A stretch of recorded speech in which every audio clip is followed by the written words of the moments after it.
Vamos então começar. O tema de hoje diz respeito à perturbação de pânico e como gerir a ansiedade durante a crise.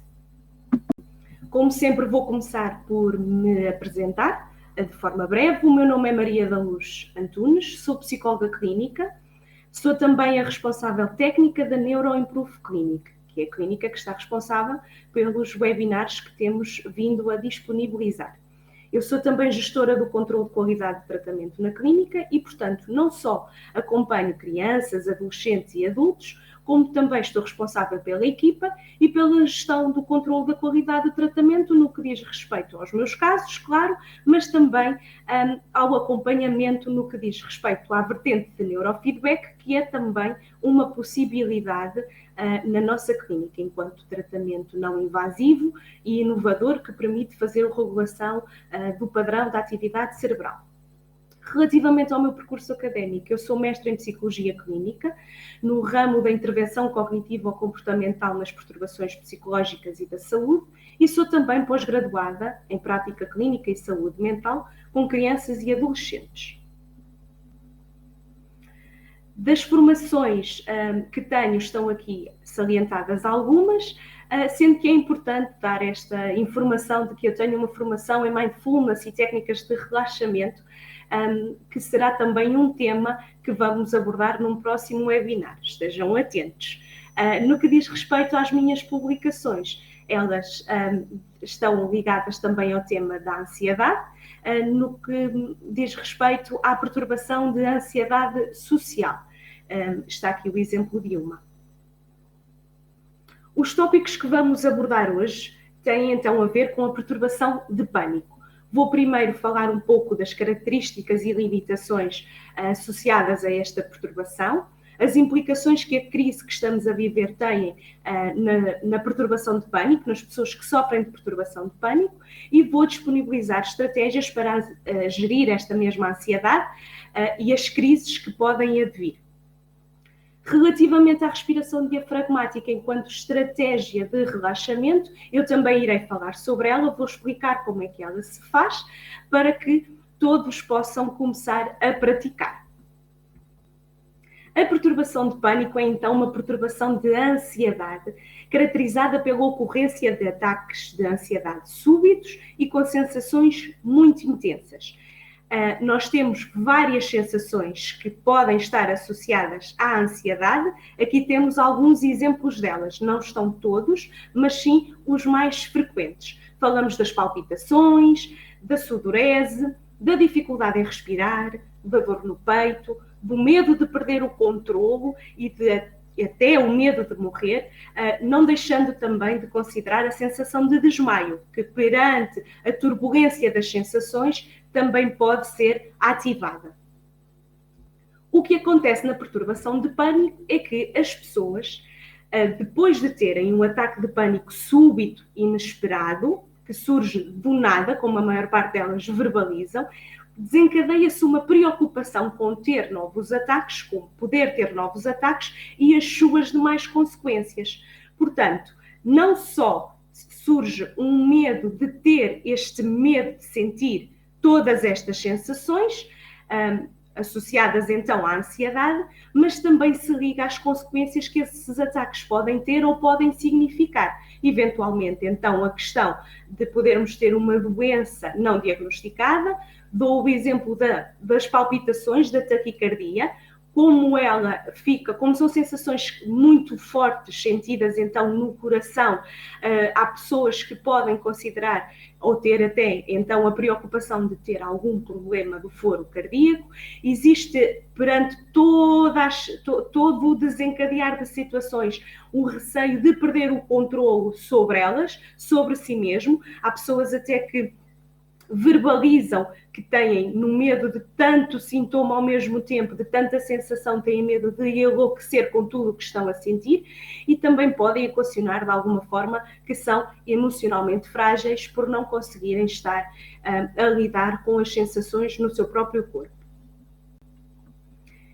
Esta ansiedade, este medo de ter novos ataques, estas preocupações que surgem após um primeiro ataque de pânico, basta para desencadear todo o ciclo, tem a tendência para originar comportamentos de evitamento, ou melhor dizendo, evitamentos, nos quais as pessoas evitam realizar esforços, evitam fazer sequer exercício físico, apesar de ser algo saudável, elas não o fazem devido à ativação fisiológica que sentem no corpo, nomeadamente no coração, e evitam também situações desconhecidas pelo que elas podem causar em termos de sensações, mais uma vez, no corpo.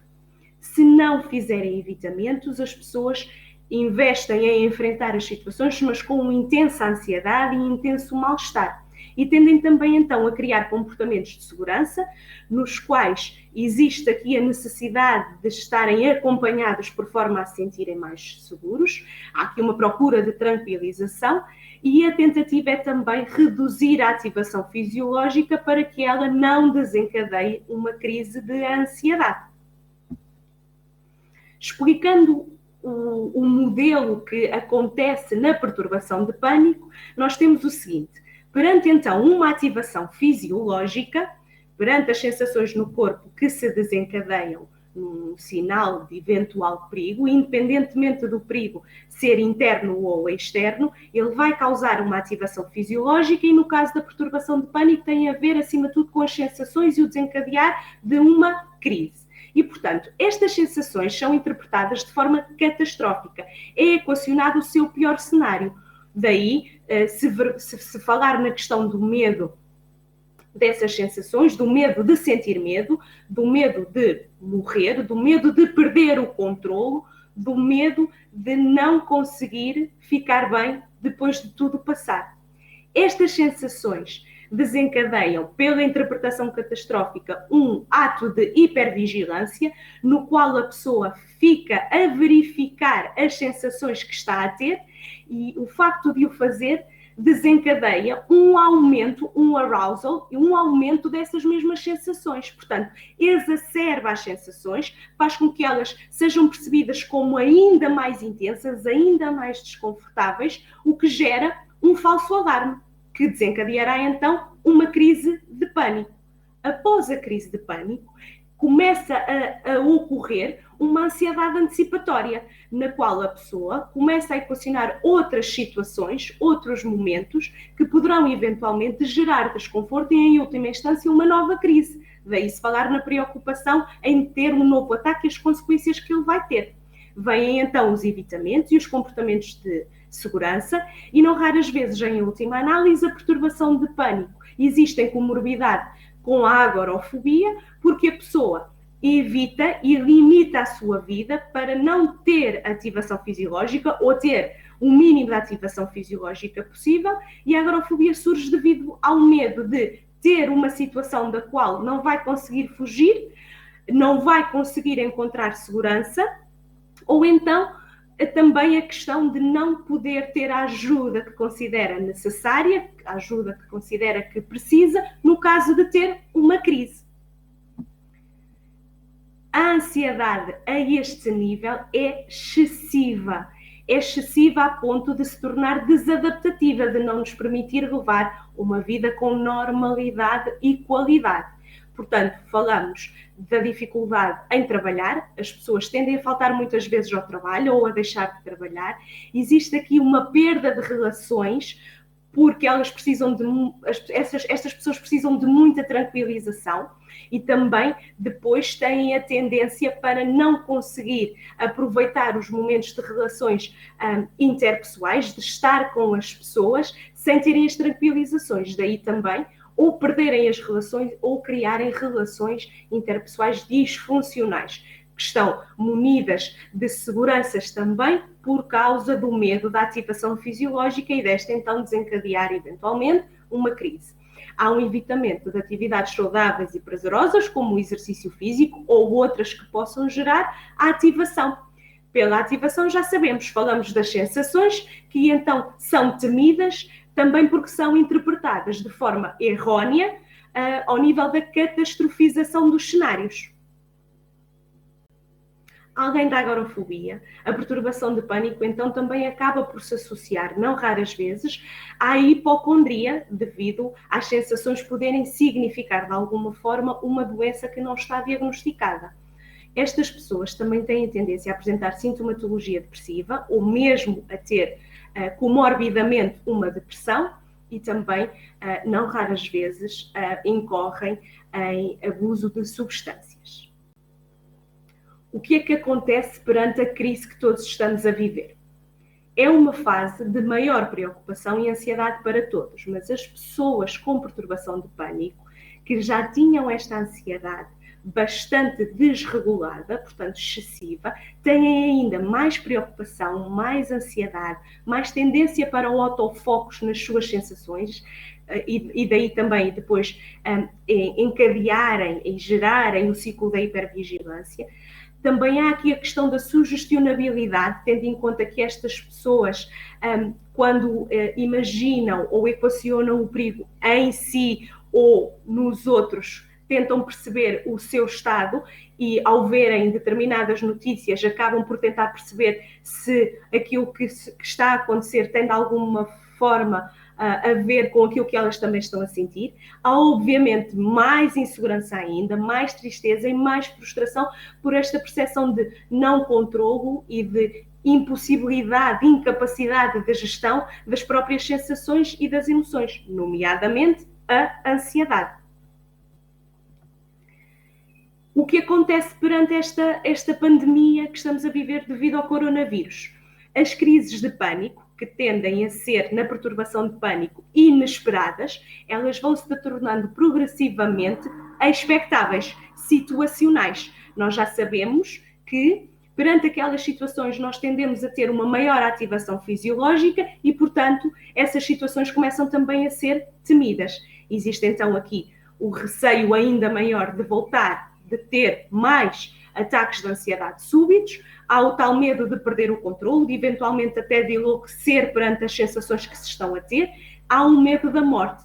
E com a questão da pandemia também há o medo da contaminação, do contágio, a nossa contaminação, o facto de podermos prejudicar de alguma forma os nossos ou o próximo, e isso também se liga ao medo da morte, obviamente, e também temos aqui a questão da incerteza quanto ao futuro, porque nós somos uma espécie que gosta de planear, que gosta de ter planos para se sentir mais segura e ter objetivos, e neste momento todos nós estamos mais estagnados nas nossas ações e também estamos mais sensíveis a todas as sensações que ocorrem no corpo, nomeadamente aquelas que de alguma forma se associam também ao vírus. No que diz respeito então à sensação que também é própria da ansiedade, a dificuldade em respirar, esta também é uma sensação, uma característica, melhor dizendo até um sintoma que acontece perante o vírus. Daí o encadeamento dos pensamentos catastróficos poderem se interligar e aumentar ainda mais a ativação fisiológica que as pessoas com perturbação de pânico estão a ter. Temos então que considerar estratégias para gerir esta ansiedade e estas eventuais crises de pânico que podem se desencadear também. A primeira coisa que nós temos que considerar é que todos nós temos pensamentos, bons e menos bons, e que os pensamentos irrealistas e catastróficos face à ansiedade, ao desencadear da ansiedade e a uma possibilidade de ter então uma crise de pânico, têm que ser vistos de uma forma mais realista. A ansiedade é algo que todos sentimos, todos então também sentimos mais ansiedade agora, as pessoas com perturbação de pânico não são de todo exceção, muito pelo contrário, mas é importante que se faça aqui a equação da probabilidade de ter uma crise de pânico. Quanto mais nós desencadearmos os pensamentos catastróficos, mais nós vamos ter tendência para entrar num registro da hipervigilância. E já sabemos que essa hipervigilância vai fazer o arousal, que vai então também exacerbar os sintomas ainda mais, vai aumentar as sensações ainda mais. E se nós já sabemos que existe este processo subjacente à nossa ansiedade, quando falamos na perturbação de pânico, é importante que consigamos fazer uma leitura mais realista das sensações que temos a ter, como sendo própria da ansiedade, tendo em conta também que a ansiedade, num nível normativo, é algo que todos sentimos e que nos motiva e nos mobiliza para conseguirmos lidar com as adversidades, com situações, com circunstâncias que consideramos de alguma forma mais desafiantes, e esta é uma delas, e então a probabilidade de termos uma crise mesmo, de virmos mesmo a ter uma crise, não é tão forte assim. E então o facto de nós conseguirmos ler a probabilidade de uma forma mais positiva, mais realista, considerando então que a probabilidade não é tão grande, também nos ajuda a conseguirmos ter uma resposta melhor perante as sensações que estamos a ter. Não esquecendo que a ansiedade surge como resposta aos nossos medos e que o medo é também ele uma resposta normal e universal de todos nós. E, portanto, quando nós temos um diagnóstico de perturbação de pânico, uma das primeiras coisas que tem que ser trabalhada é esta interpretação do medo, que não tem que ser visto de uma forma ameaçadora, e sim de uma forma protetora, como algo que surge em nós para nos proteger e fazer com que nós procuremos estar o melhor possível. Nesse sentido também temos que considerar a ansiedade como algo que surge quando aparecem perigos no nosso corpo. De alguma forma um perigo será então algo que o nosso cérebro interpreta como uma ameaça ao nosso bem-estar, neste caso as sensações, mas que a ansiedade, conseguindo perceber através dos pensamentos realistas que não é uma situação de perigo que não se consiga gerir com calma, ela então vai dissipar por nós conseguirmos considerá-la como algo que, sim, pode aumentar muito rápido. Numa crise de pânico até a ansiedade tende a chegar ao pico normalmente em cerca de 10 minutos, mas depois disso ela dissipa sempre, ela diminui sempre. E perante o receio de morrer, com todas as sensações que se estão a ter e que são obviamente assustadoras e que causam muito desconforto, é preciso também termos a noção de que ninguém morre de ansiedade e conseguirmos dizer isto a nós mesmos para conseguirmos também gerir melhor o pensamento que diz que, catastrófico então, que diz que vamos não conseguir controlar o que estamos a sentir e que podemos até morrer com todas estas sensações. Isso é como um mito que o nosso cérebro cria para tentar que nós façamos a redução da ativação fisiológica o mais rápido possível, e ao fazer isso, nós também conseguimos receber a ansiedade de uma forma mais adaptativa, mais normativa, para conseguirmos melhor lidar com ela e não sermos precipitados nas conclusões que tiramos dos sinais que estamos a ter no corpo e que eles, sim, sendo interpretados dessa forma, como já sabemos, podem então desencadear, em última análise, uma efetiva crise. Também é importante ver que esta preocupação com o nosso bem-estar é uma forma de proteção. E então, interpretar as sensações como uma reação normal permite-nos estarmos mais aptos a lidar com o nosso próprio corpo e com os nossos próprios pensamentos. Também é importante tentarmos focar a nossa atenção noutros estímulos para conscientemente atender a outros elementos externos e não encadearmos a dita hipervigilância de que já falei. Procurarmos sempre provas de capacidade de lidar com o medo, seja o medo associado a que estímulos e a que situações forem, também nos permite percebermos que nós conseguimos lidar com as nossas sensações melhor do que aquilo que os nossos pensamentos dizem que nós conseguimos fazer. Ao fazer isto, nós também temos que considerar que a incerteza é algo transversal à vida. Por muito que nós tenhamos esta tendência para planear e definir objetivos e tentar com eles ter uma vida mais regulada e mais orientada, há sempre coisas que fogem ao nosso controle. E a pandemia que estamos a viver é um desses exemplos. Não é algo que nós possamos controlar sozinhos, é algo sim que nós sozinhos, cada um fazendo o seu papel, pode conseguir fazer para ajudar-se e ajudar os outros.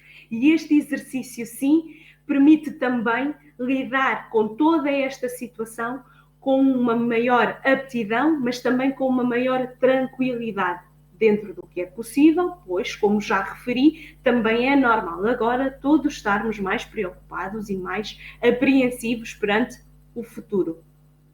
Praticar relaxamento muscular, como já transmitimos em vários webinars, especialmente aqueles ligados às perturbações que ou são da classe das perturbações de ansiedade ou são perturbações que acabam em última análise por gerar ansiedade, é também um exercício importante e pertinente que vai ser abordado em breve num webinar para que também possamos vos dar mais estratégias de forma mais clara para que vocês possam também lidar melhor com a situação da pandemia.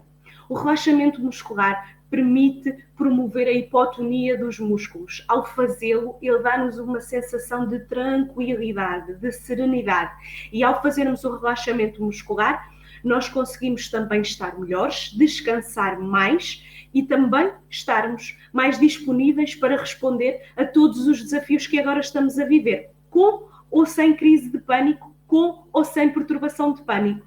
Porque, na verdade, agora, e considerando até que o terceiro período, através da telescola e das aulas por videoconferência também já começou, nós temos os pais em teletrabalho a terem que dar resposta às suas profissões, a terem que orientar os seus filhos na escola, desta forma, e têm ainda que cuidar de todas as outras coisas que sempre tiveram que orientar no que diz respeito à casa e ao cuidado com os seus filhotes. E este exercício não é fácil, é exigente, é normal que cause ansiedade, é normal que cause muito cansaço e o facto de fazermos relaxamento muscular ajuda então a fazer a diminuição da ativação fisiológica perante a ansiedade, quer esta seja vista então como algo que pode criar uma crise de pânico ou como algo que está a ser muito desconfortável, que está a causar muito distúrbio no nosso bem-estar, muita perturbação no nosso bem-estar, ainda que nós sejamos pessoas que possam não ter este diagnóstico. Portanto, o relaxamento muscular é então uma estratégia que deve ser feita por todos nós nesta fase, porque realmente nos permite lidar melhor e de uma forma mais calma com o que estamos a vivenciar. Relativamente à respiração, a respiração diafragmática, à semelhança do relaxamento muscular, é uma estratégia de relaxamento rápida, eficaz, que nos permite conseguirmos acalmar esta mesma ativação fisiológica com uma maior brevidade.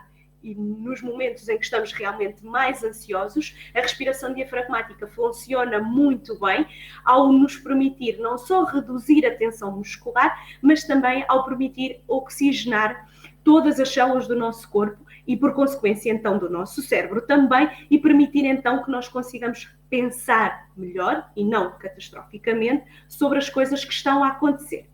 Como se faz, então, a respiração diafragmática? A respiração diafragmática, ou respiração abdominal, é uma respiração que funciona e que canaliza a nossa atenção para a nossa barriga. Quando nós inspiramos, o ar vai entrar nos nossos pulmões e há pessoas que fazem a inspiração pelo nariz e a expiração pela boca. Este exercício é pertinente ser feito desta forma, porque potencia os níveis de oxigênio e a libertação do dióxido de carbono em nós, mas ainda assim não é obrigatório fazer as inspirações pelo nariz e as expirações pela boca. O mais importante é nós conseguirmos promover o máximo de ar dentro de nós e também a maior libertação de ar dentro de nós para fazermos a respiração mais plena. Assim sendo, nós inspiramos suavemente até nos sentirmos plenos de ar, não deixamos os músculos da nossa barriga se contraírem, não vamos contrair os nossos abdominais, vamos sim deixar que os músculos da nossa barriga expandam com naturalidade e então conseguimos fazer uma entrada de ar mais completa, com respeito ao nosso diafragma e ao movimento que ele faz na inspiração, deixando assim a barriga expandir. Vamos segurar depois esse movimento e vamos contar mentalmente até 5. Também podemos fazer uma contagem menor, se não conseguirmos, nas primeiras vezes que treinamos esta respiração, fazê-lo até 5. Não há nenhum problema associado a isso. O que é importante, como já referi, é o movimento de ar ser o mais completo e o mais pleno possível. Assim, quando fazemos a expiração, devemos então fazer a expiração suavemente, permitindo que a nossa barriga volte a reduzir a sua expansão e, portanto, sem contrair os músculos também, a barriga expande e volta ao registro mais normal. Portanto, se considerarmos que estamos deitados, a barriga vai subir e depois vai descer neste movimento e devemos fazê-lo algumas vezes para conseguirmos então potenciar os efeitos da respiração diafragmática em nós. Não é uma respiração difícil de fazer, é uma respiração que nós, quando somos pequeninos, quando somos bebés, fazemos muito bem, mas depois na correria das vidas e com todas as coisas que temos para fazer, não raras vezes tendemos a ter uma respiração mais superficial, ou seja, uma respiração que ocorre mais no peito e que nos permite ter uma resposta mais rápida, mas essa forma de respirar também ela cria uma maior ativação no nosso corpo. E neste caso, perante a ansiedade, o que nós pretendemos é não ter uma resposta rápida e sim uma resposta que nos permita acalmar e pensar melhor. Daí ser tão pertinente fazer a respiração diafragmática quando nos sentimos ansiosos. Obviamente, esta respiração tem que ser treinada para que, nos momentos em que efetivamente precisamos dela, a conseguirmos fazer melhor.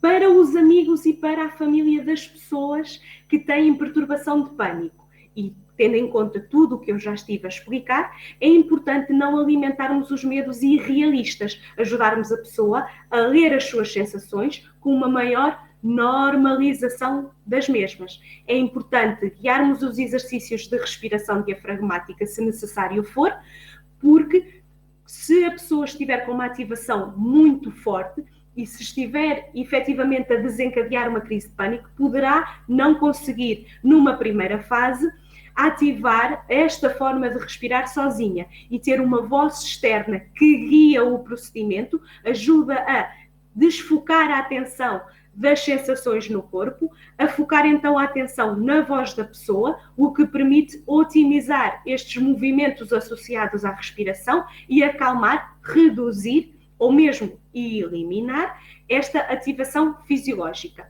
É importante motivar a exposição às situações que depois se associam a momentos de maior ativação.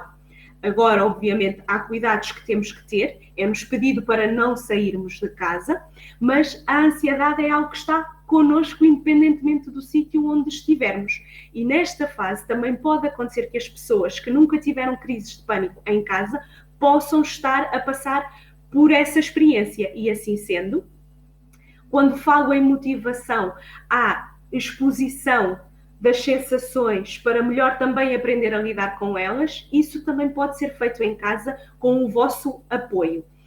Também então incentivar as atividades prazerosas para que a pessoa desfoque a sua atenção e tenha uma ocupação melhor e maior do seu dia-a-dia é igualmente importante. Elogiar as conquistas e as capacidades da pessoa quando consegue lidar com os seus próprios sintomas, com as suas próprias sensações, também é muito pertinente para que em momentos em que eventualmente a pessoa até possa estar sozinha, também lhe seja mais fácil equacionar as suas capacidades de lidar com os seus próprios medos. No que diz respeito às estratégias mais gerais, que se aplicam sempre no caso da perturbação de pânico, mas que todos nós também podemos utilizar nesta fase que estamos a viver. Temos então que considerar e aceitar que estamos juntos a vivenciar toda esta pandemia e que, portanto, temos que fazer aquilo que está ao nosso alcance para que tudo se resolva e se solucione da melhor forma possível. Temos que tentar manter as nossas rotinas saudáveis. Por rotinas, falamos, obviamente, da nossa alimentação, dos nossos padrões de sono, do nosso exercício físico e também da nossa higiene. Todas as rotinas, mesmo estando adaptadas agora, devem ser criadas ou transformadas de maneira a nós conseguirmos ter a maior qualidade de vida a cada dia que passa, para que consigamos lidar com todo este confinamento que estamos a viver e também estarmos mais aptos para voltar à normalidade quando isso for possível. Contactar a família e os amigos, e logo nós que somos pessoas, somos um povo que tem tantas saudades, é importante ser feito da maneira que é possível. Chamadas de voz, videoconferência, fotografias, partilhas, dentro daquilo que é possível, ou seja, longe mas perto, é algo que tem que ser mantido para que nós consigamos nos sentir unidos e juntos dos nossos mais queridos e das pessoas que tanto queremos também que estejam bem, e é por isso que não nos expomos ao perigo que é, neste momento, fazer determinadas atividades com essas mesmas pessoas. É sempre importante procurarmos informação em fontes fidedignas, é importante não estarmos permanentemente a ver os noticiários. Esta estratégia é universal porque a todos nós preocupa quando vemos as notícias. As pessoas com perturbação de pânico e por causa da sugestionabilidade que eu falei no início, também têm esta tendência para tentar ver notícias mais vezes, no sentido de terem uma maior consciência do que está a acontecer e se sentirem mais aptos a controlar as sensações, mas isso, quando é feito de forma excessiva, tem o efeito exatamente contrário. O que ele faz é com que as sensações se tornem ainda mais ativas e a nossa hipervigilância também. E não é isso que se pretende para conseguirmos manter a nossa ansiedade no nível mais benéfico, aquele que nos permite estarmos ativos, mas também aptos a responder às circunstâncias que nos surgem no nosso dia-a-dia. Ser criativo e tentar fazer coisas diferentes também é importante, porque mesmo numa situação de crise, nós conseguimos sempre fazer pequenas descobertas e essas descobertas também nos ajudam a crescer e a percebermos que há coisas que nós nunca pensámos que iríamos fazer e que conseguimos fazer e que também nos trazem valor pessoal. Deixo-vos esta nota para terminar.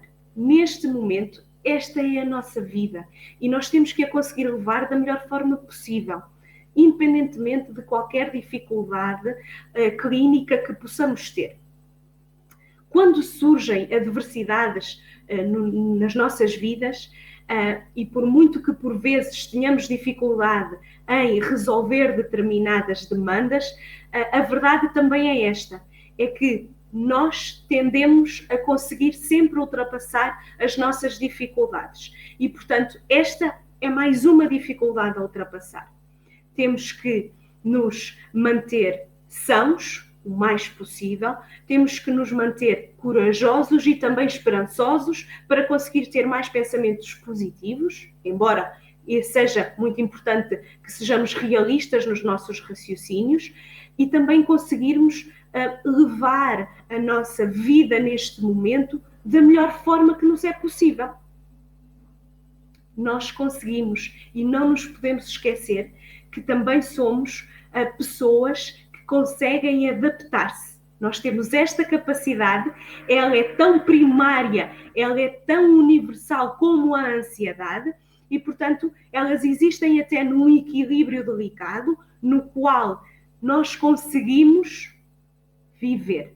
Conseguimos viver e, além de conseguirmos lidar com estas dificuldades, conseguimos trazer perante essas mesmas a nossa força maior e as nossas provas de capacidade e de força perante as nossas próprias competências. Dou por terminado o webinar de hoje. Mais uma vez, sou muito grata a todos os que estiveram presentes. É um gosto poder partilhar esta informação com vocês, mas como sabem, o webinar é preparado para vos dar informação e estratégias para lidar com um caso específico. O de hoje esteve a ver então com a perturbação de pânico, embora também acabemos sempre por ir abordar algumas questões relativamente a estratégias mais universais que todos nós devemos fazer. Eu estou disponível para questões diretas e de resposta curta através da via e-mail. O meu e-mail é maria.antunes@neuroimprove.pt.